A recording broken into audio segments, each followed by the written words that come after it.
someone speaking on stage, and someone kept muting her, and then she kept speaking again, and somebody else came in, and there was this big hoo-ha, and then she got literally pushed into stage, from stage into the audience. And I don't know if that was deliberate or whether that was an accident, because I have done that before as well. Because the problem is, like, if I click on Summit's name page now, like the button right at the bottom is moved to audience. Whereas if I want to check the profile, but if you look at somebody in the audience, so if I click on Vanessa in the audience, for example, it says invite to speak, right? So the profile button is actually not, it's not in a more sort of intuitive place. So I think that move to the audience button should be somewhere where you can't accidentally kind of click it, and I think that would be pretty awesome. This is John Lee, and I finished. This is Sean, and I'm new to the room. Thank you so much for bringing me up. I've been in the room for a few hours now, and I was hoping to catch Maury earlier to answer his question, but just for back into the original conversation that I came in on was monetization. I know that's taking it back, and I apologize, but invites are actually being sold everywhere on Reddit and different platforms. And one of the things that I do believe could be monetized is membership on that end. Just an initial membership, or even modeling something sort of like a Reddit type of situation where you come in, and if somebody likes what you're saying, you award them for that. That could be some sort of monetization channel on that. Reddit also has a premium Reddit that you can purchase as well, and that gives you a little bit more access to different things. So I think that would be something that that they could look at. As far as the VR conversation that you all were having, there is a VR type situation that actually is closed now because of COVID, but it is called The Void, and it's but it is mixed reality where you're able to utilize. Hey, Sean, we can't hear you. Sorry, you're able to utilize it's mixed reality VR. You're able to utilize VR and go in and have haptic feedback. You have sound, you have 3D sound, you have noise cancellation headphones. There's a vest that you put on specifically. This is actually the one that we went to, my family and I, was in Disney Springs. It's called The Void. It is a brick and mortar store. And you go in, and you had an experience where we actually went into like Wreck-It Ralph and experienced the whole movie in that end, and you could feel it. You were in a whole immersive experience on that. So it was really cool to bring it to the fun side of things. And now I know you guys are talking about like innovation and technology in different areas, such as, everything, medical use, everything like that. My specialization is marketing. So one of the things that I'm working on as a business entrepreneur is cannabis, the cannabis industry, and bringing in VR and AR technologies to the cannabis industry. So that's something that I'm looking at, and I think that it could really be used very well. But this is Sean, and I'm finished speaking. Thank you so much for bringing me up. Hi, it's Amanda again. Someone moved Techie down to the audience again, and I just don't think that's going to be two slips of the fingers. Whoever's doing that, that's not okay. Please don't continue to do that. It's Amanda, and I finished saying what I need to say. This is Techie to the rescue. Thank you for bringing me back up. This is Techie to the rescue, and Ben speaking.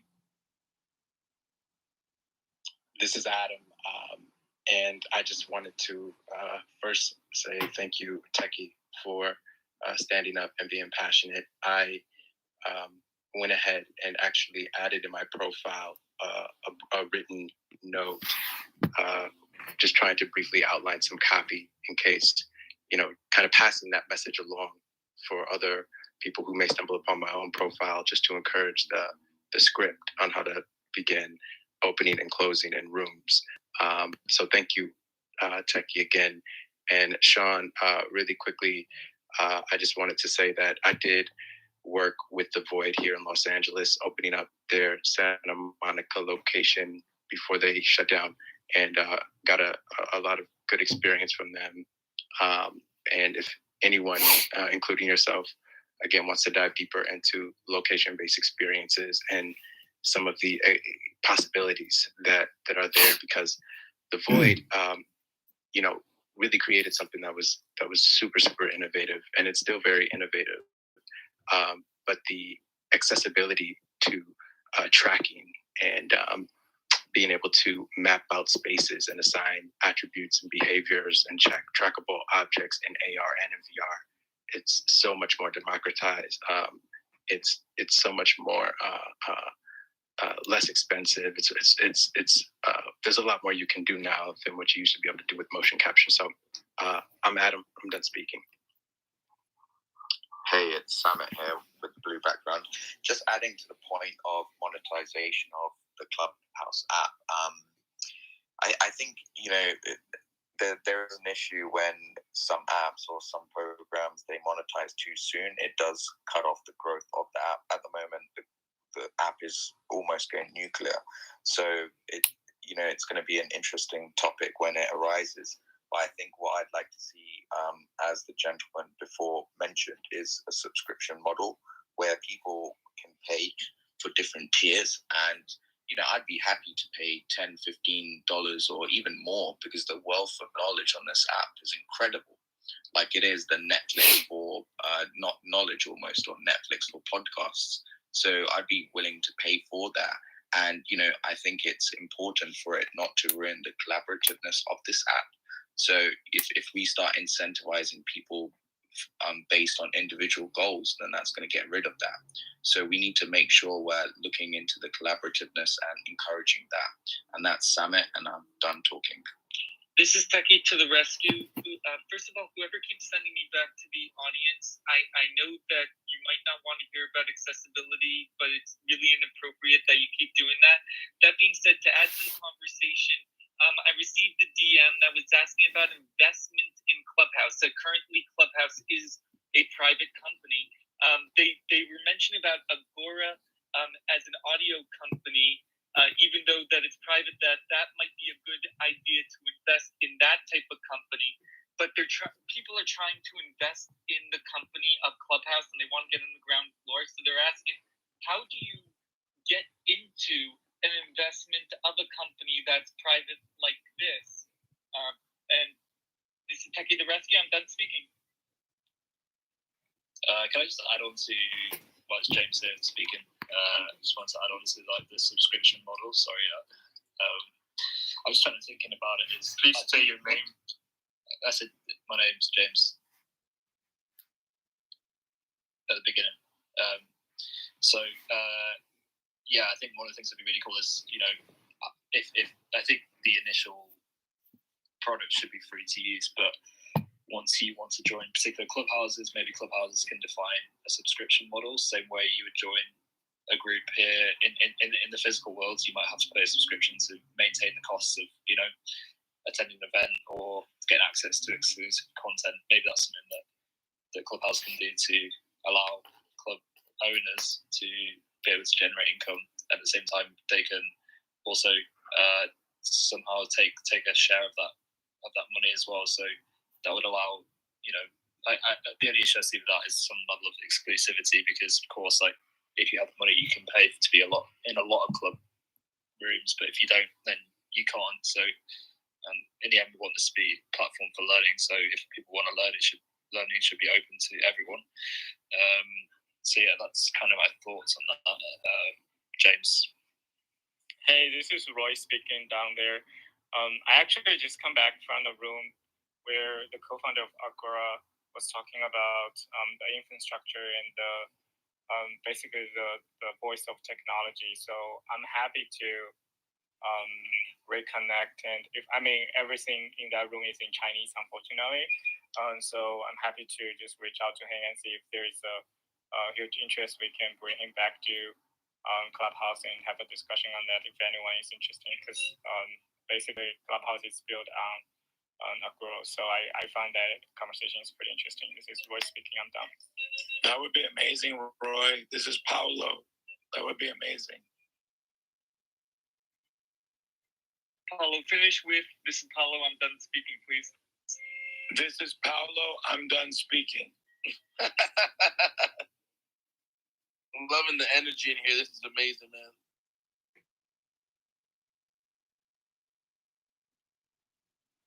You who would like to go next? This is Take a Rescue. I'm done. This is Good Naruhito. I actually have a question for the room. And it's, if there was something that you think that we could accomplish with Clubhouse, whether it's something in the areas of thought leadership or growth for our communities, what technology do you think would be the most universally implemented to establish a baseline quality of life? Whether that's getting people transportation or sustainable housing, what looks interesting on the horizon, and how can we make things better for everybody? This is Gennaro Hito. I'm done speaking.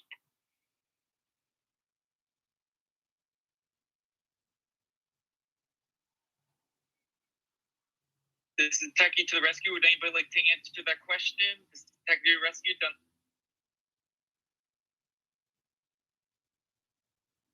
This is yeah.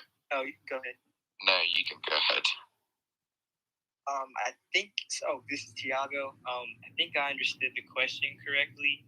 But really, I think it's what we're doing now. You know, bridging the gap between societies and groups that normally wouldn't have, you know, that accessibility.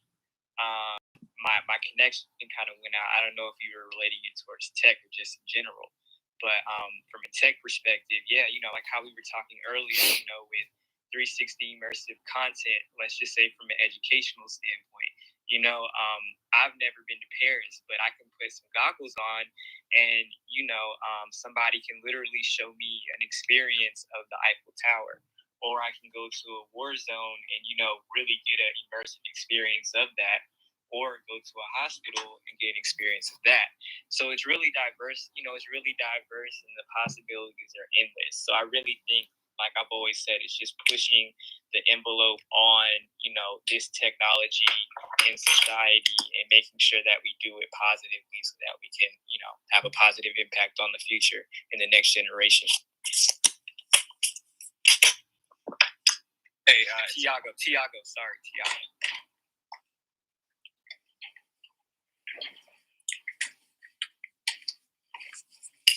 This is Michelle, and I just wanted to piggyback off of that. I feel like this is part of that movement. You know, Clubhouse is part of the movement that is bridging that gap of reaching all sorts of people. I mean, right now I am in a room of people that from all walks of life. You know, and this is not something that I, you know, a year ago, even a month ago, I could even possibly imagine doing. So just the fact alone that we can have conversations with each other and learn from each other through an app like this is the start of, I think, bridging that gap. You know, for example, with the whole virtual reality thing, like I really feel called to the underwater and being in underwater. And for me, meditation is one of the things. I'm sorry, Michelle. I'm sorry. This is Gennaro Hito. I'm seeing a bunch of moderators flying off stage. I'm reshuffling the stage. I'm reshuffling the stage. Okay. All right, cool. I'll be bringing everyone back up. It's Paolo. All right. This is Gen. I'm done speaking.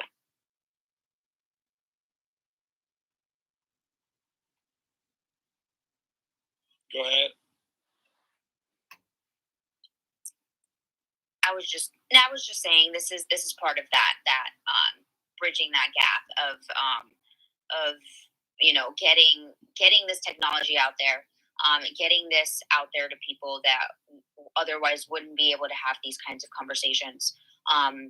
There was somebody here earlier, I forgot his name, but he is from Iraq, and in Iraq they I think it's either Iraq or Iran, they cannot they don't have access to credit cards, or they don't have the accessibility that here in the United States and that, you know, we have and stuff like that. And so just little things like this app that people some people don't even realize the value in is huge. A lot of my friends have been talking about Clubhouse to me for about 2 months, and I just didn't, based on their description of what was going on, it didn't seem like something that I was interested in. And today, for whatever reason, as I was sitting in my bathroom remodeling the floor, at 11 o'clock at night, I decided to hop on, and I have not hopped off. Like, I have not gotten off of this room just because of the amount of knowledge and growth that I have experienced in the last, 10 hours or however long I've been on this room for. And so this is it.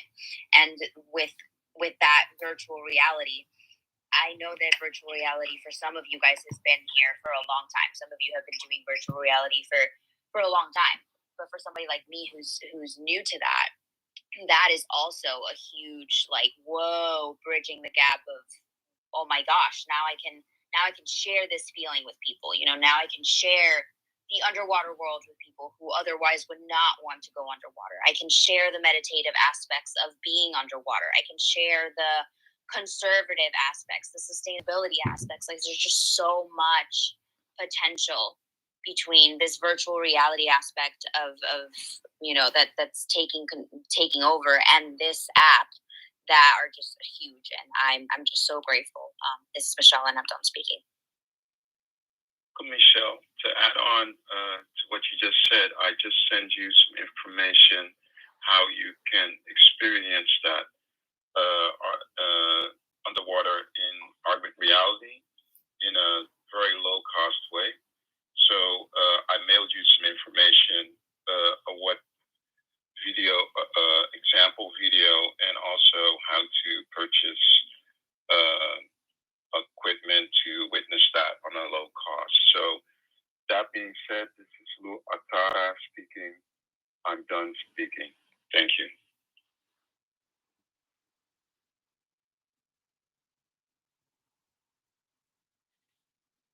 Hi, this is Beverly speaking. I just wanted to chime in about stories in VR, if that's okay. I'm so glad I walked into this conversation. It's like 4:30 in the morning here in Seattle, and I am an early bird, so I'm really lucky to catch this. I've been developing VR for the past 3 years. In 2018, I got involved with a cohort of people who were being trained to develop immersive experiences. The city of Seattle actually funded this, and ever since then, I've been developing VR apps. I developed a VR app for an organization called Rainier Beach Action Coalition that is building a food innovation district in what's called South Seattle here. And so when I was listening to you guys talk about how VR and AR, for that matter, or mixed reality, can be used to impact the real world and to kind of highlight what's actually happening in the real world, I thought about that application and how we were able to show that they have this concept about how to build a food innovation district in this underserved mostly immigrant and people of color space, so that people can develop food products from like an idea, produce the product, process the product, grow it in a greenhouse, all in an urban environment. And being able to show people that in VR was really incredible, and really, it helped people to be able to really see and experience what that concept really would be like, instead of just looking at it on a piece of paper. So I just, this conversation I'm really glad to be here because this is something I feel like can be a vehicle to tell stories like that, but also a vehicle to tell stories about people who are doing things in their communities that you don't hear about. You know, I've been, for the past, it has been now 2 years, I'm primarily a writer, so I've been writing stories about people who are doing things in their community that they may not even have a website, right? And now I'm working on a project where I'm taking those stories into VR. Yeah, I would love to connect to some of the other VR folks in other cities because I feel like we're all doing our own thing in our cities.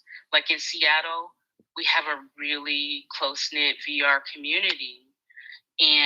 But when I went to Oculus Connect the year before last, it really dawned on me that there are a lot of other pods of folks doing VR, AR, mixed reality, and we don't know about each other.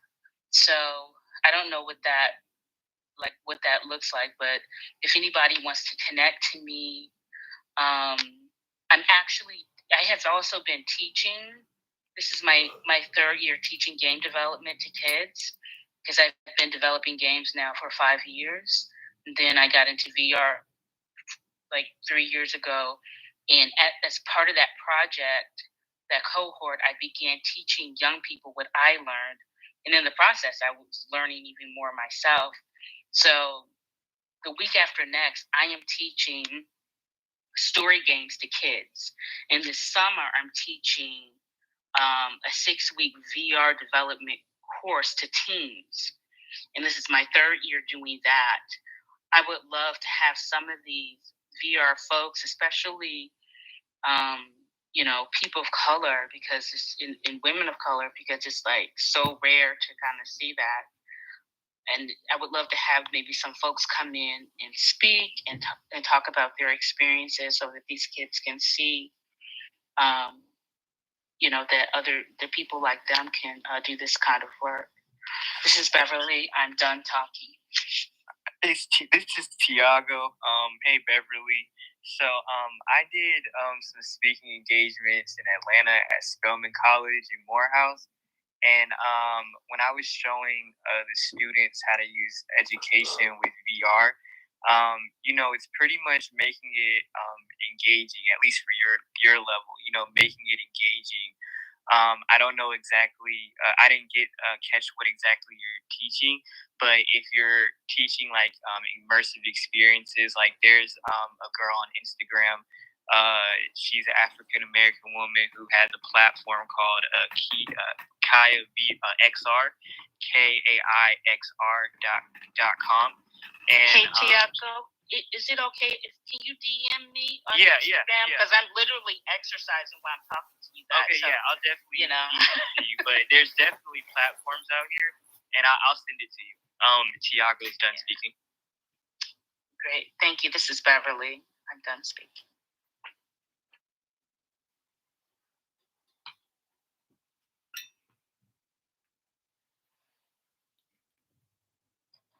This is Gennaro Hito. I have a question for the room. What are 3 things that you feel everybody should learn technically to advance their life, or at least stay relevant as we move away from mechanical tasks and more towards automation? This is Gennaro Hito. I'm done speaking.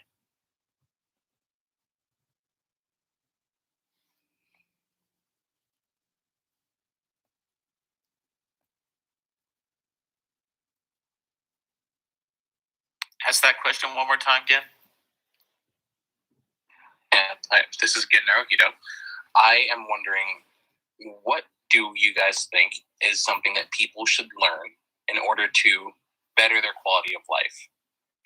Right now, coding is ultimately considered one of the newest skills in digital literacy.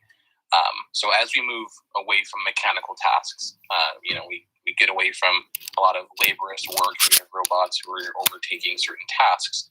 What do you feel is a relevant skill for the masses to learn so that they can stay relevant and continue to work and be productive going forward? This is Gennaro Hito. I'm done speaking. This is Techie to the rescue. I would say public speaking. This is Techie to the rescue. I'm done speaking. This is Lou Atara. I would say, to add on to what Techie was saying, it's not only public speaking, but storytelling, because it's also embedded in the learning material international that kids and students of all ages should learn how to do storytelling or a TED Talk. So that is to convey something also with a certain passion and a drive. And once you do that, just like we're doing here on Clubhouse, then it's easier to connect and elevate each other in the direction that you want to go, whatever you want to do. So I think that is very important to learn storytelling, but storytelling in using advanced things like coding, VR, AR, maybe even in a metaverse or in a crypto environment. So it's important to tell your story and also to give something back to the community that they can learn from. So I think that's an important thing to do to progress like we're doing here on this app. This is Techie to the rescue. Before we continue, I'd like to welcome Barbara Corcoran into the room. Can we reset the room just since we've had a bunch of listeners come in who may not know what we're talking about and might want to understand what type of engagement we've been talking about this morning?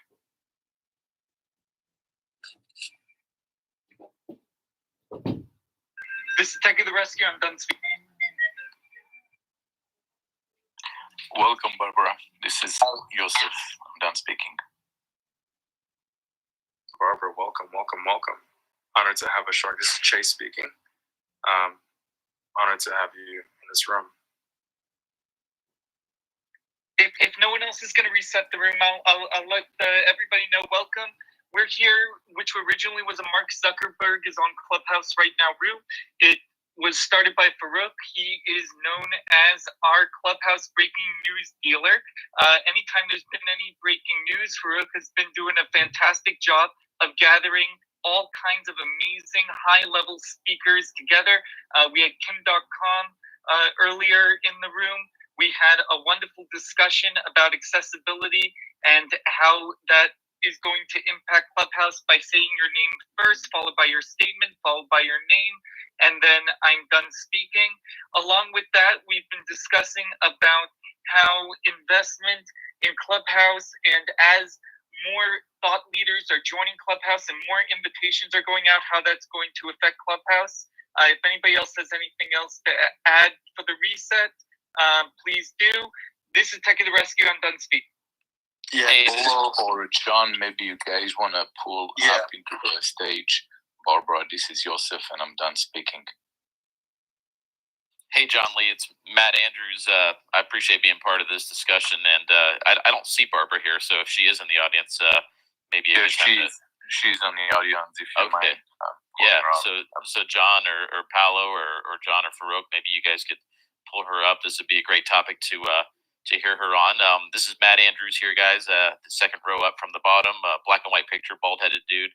I love the question that Gin asked. What is a great skill, or what should we be focusing on going forward that can really help us? And I like both the answers too. The being a public speaker, and then also getting good at storytelling, which is what Lou Art. I'm probably saying your name wrong, but Lou Art Tara was a great point. And I think both of you are saying in some ways the same thing. It's getting good at communicating with people and being a connector of people. I think the number one skill you can have, especially now, especially with so much technology and so many different ways that we can be connected, is to cut through the clutter with clear, effective communication and to be a connector of people. And I think that being a moderator in a room like this, being able to run a room like this, facilitate communication and conversation, to be able to connect people on a meaningful level, whether it's on this platform or any other platform or out in the physical world, being a connector of people, bringing good people together, providing a space for collaboration, being able to be a good storyteller and convey your message in an engaging way that brings people together in collaborative efforts. I think that is the number one skill that you can have. And if you master that skill, you master the skill of communicating, of engaging people, of bringing people together. That's a skill you can take anywhere, whether it's this Clubhouse platform or whether it's the restaurant you go to later today or whatever. But if you are a connector, a conduit for good people to meet good people, to connect and collaborate, I think that's a skill that is going to continue to serve you over and over again wherever you go in life. So I love the answers here, and I love this discussion. This is Matt Andrews, and I'm done speaking. All right. So what I'm going to do, so we've got a back channel. It's John Lee here speaking. I've just come into this room, been in and out since this morning with Farouk and John. We have a back channel running right now, and this was started by Farouk, this room. And of course, Farouk and John they've been up many hours. John and Farouk was actually moderating one of my rooms, so they're now sleeping. Paolo is in the middle of something, so I know William is back as well. So both myself and William have been handed the reins to moderate this room because there's a lot of silences. We don't know what the direction is going. So, William, are you there, brother? Yes, sir. Good morning. Good morning. Brilliant. So, John's back. So, John, are you there? Yeah, I'm here. I'm just moving to a new place, so I'm like kind of dealing with a bunch of boxes, but I can hear and help chime in. Awesome, brilliant. Yeah, because it was just a bit silent and we weren't sure who was moderating, who wasn't. A lot of you sent me a lot of DMs asking why has everybody been moved to the audience and there's only certain mods. There were some people moving Techie down to the audience, not just once but twice. I can tell you, Amanda, she actually, the first person who moved her down was not Amanda. She just took the fall for that because she didn't want any animosity in the room. And it's just amazing for her to take ownership in that. But she just messaged me and it wasn't her. And then Techie got moved down the second time. And then everything just started blowing up. And our DMs are blowing up, our back channel's blowing up. So this is why we've moved everybody to the audience. Farouk runs this room, All Things Social Media, with John, and they've both entrusted both myself, William, Amanda, and Paolo in all of the rooms that we've run together. So rest assured there will be none of that moving to the audience happening again. And if you ever did that, if you have a problem, please just message the back channel to the Farouk, John, myself, or Paolo, and please explain why you did that, because there may be some kind of misunderstanding. So I know William is back now. So William, I'm going to hand over the moderation to you, and I'll also be here to also help and support you in this as well. So William, over to you. Thank you, John. And then I will need some backup because in 6 minutes I need to start onboarding the Chinese community that is now coming into the app. Sure. I'll be here, and John will be here as well. Both Johns. Okay, perfect. So, John, John, should I hand it over to you? which John with the purple background or John with the... Yeah, I'll take because I know John's in the middle of something. All right, that's cool. I just saw you come back, but I didn't want to be... I know you were moderating before.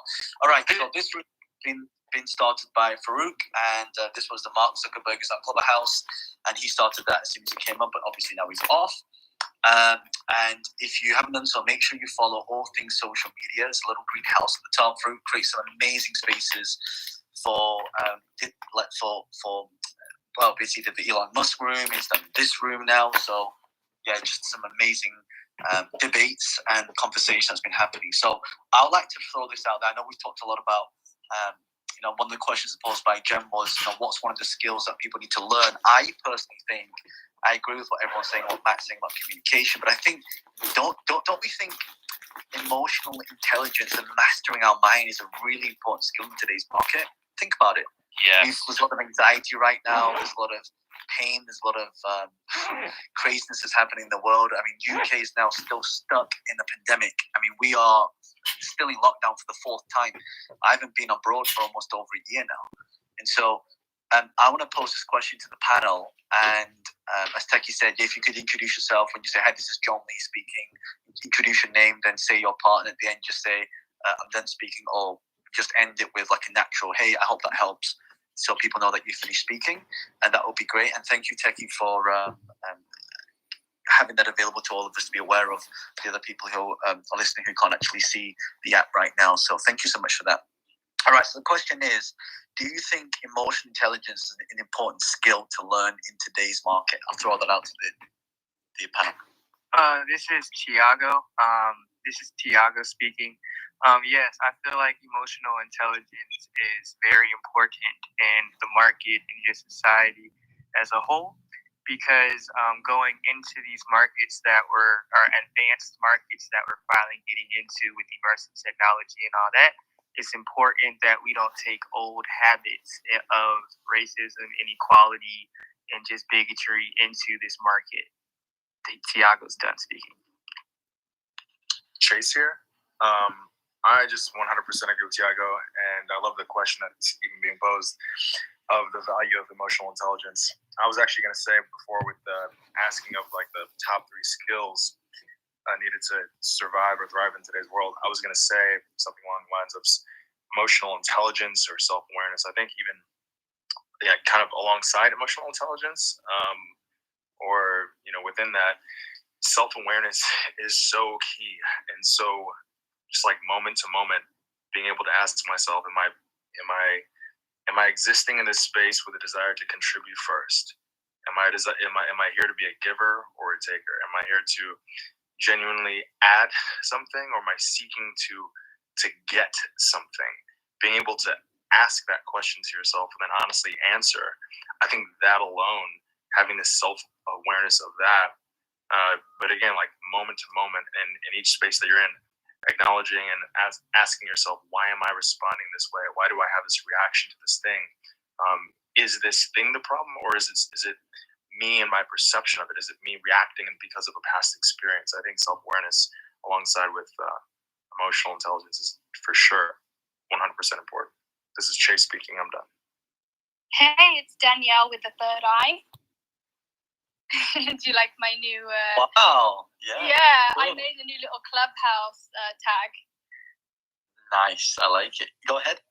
Yeah, I think emotional mastery is probably the number one skill to have, actually, in succeeding in your industry. Because, my dream was always to dance. And I grew up in a really racist area. I was like the only brown person in my school and in my entire area. And so as a result of racial abuse I experienced when I was younger, I actually stopped dancing. But at the time, I didn't know that I stopped dancing because of that. I thought I stopped dancing because I lost interest. But actually, looking back, I realized that actually what was holding me back and the self-sabotage that was going on was a fear of rejection. Like, I had this amazing passion to want to dance and put myself out there. But then at the same time, I had this unconscious belief going on of, I can't be in the limelight. Being in the limelight leads to ridicule. And if I hadn't have clocked onto that and did the internal work, I don't even think I would be dancing now. I'd still be in a job that I hated. So I think having awareness of actually what is driving our behavior, what is going on behind our emotions and behind our decision making that's leading us to do certain things, because self-sabotage is a real thing. So that's my 2 cents, and I hope it helps. Yeah, this is Janelle speaking. I just wanted to add to what you just said, Danielle. I think one of the things that will help us just continue growing in our business and our brand and our connections is exactly what you just mentioned. It's holding ourselves accountable for our own healing. And I feel like in a lot of these groups, we talk about all the strategies that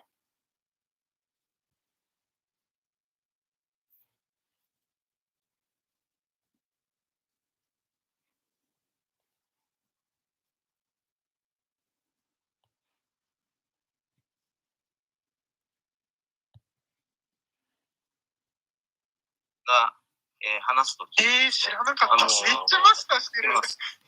宮川さんのもそうです。もし僕のね話とかも興味があったら、アイコンクリックしてくれて、鈴の部分を押すとサムタイムスになってる。それをオールデイズしてください。そうすると必ずお知らせが、なるほどね。いきます。これ入れないと、